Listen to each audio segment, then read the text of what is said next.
आराधना करना, भगवान शंकर की भक्ति करना। विश्वानाथ मुनि स्वयं शिव की आराधना में डूबने वाले। इनका एक नियम बड़ा पक्का था, प्रतिदिन शिवलिंग का निर्माण करना, पूजन करना, विसर्जन करना।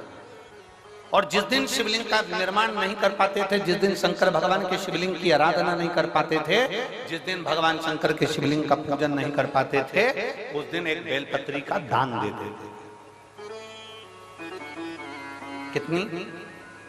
कितनी बेलपत्री? एक। शिव पुराण पढ़ी है आप लोगों ने? हमारी बात पे भरोसा मत करना, बिल्कुल भी। सीवर वाले महाराज पे बिल्कुल भरोसा मत करो, रत्ती भर भी। गीता प्रेस गोरखपुर की शिव पुराण खरीद के लाओ, उसको पढ़ो। सीवर वाला महाराज झूठ तो नहीं बोल रहा है, पढ़ो।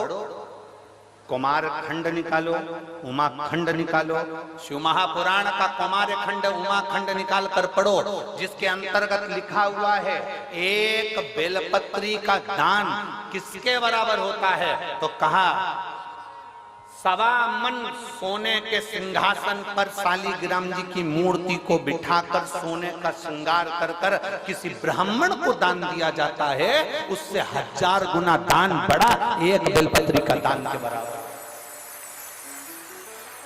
हम पर भरोसा मत करना, कहीं सीवर वाला महाराज झूठ तो नहीं बोल दिया, इसलिए शिव पुराण उठाकर पढ़ो। गीता प्रेस गोरखपुर की शिव पुराण को लाओ, पढ़ो और अध्ययन करो। अध्ययन करने पर तुम्हें मिलेगा कि शालिग्राम भगवान की शिला को सोने के सिंहासन पर बिठाकर, सोने और हीरे से सजाकर जो दान करने का पुण्य मिलता है, वो पुण्य केवल एक बेलपत्री के दान से मिल जाता है। केवल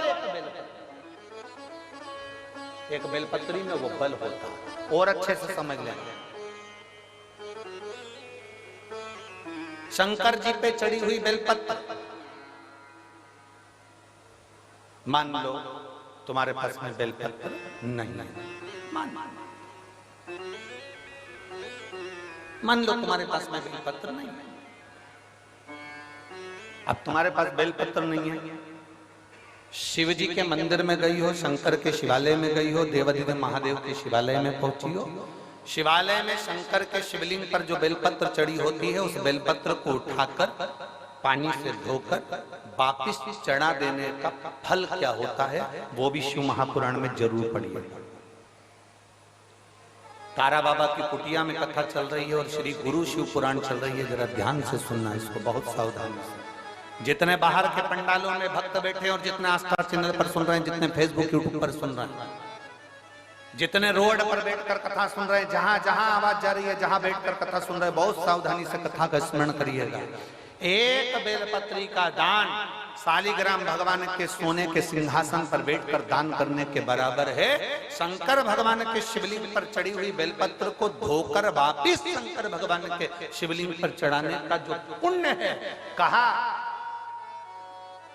भारत की भूमि पर 26,000 जो पवित्र नदियां बनी हैं, उन नदियों में आप स्नान कर कर आएंगे और चारों धामों का दर्शन, 12 ज्योतिर्लिंग का दर्शन, आप सारी सप्तपुरियों का दर्शन कर कर आएंगे। उसका जो पुण्य फल होगा, एक बेलपत्री को शंकर पर से उठाकर मिलाकर वापिस शंकर को चढ़ाने का ये फल हमें तुरंत प्राप्त हो जाता है। केवल एक बेलपत्री को उठाकर धोकर चढ़ा देने पर ये फल प्राप्त होगा।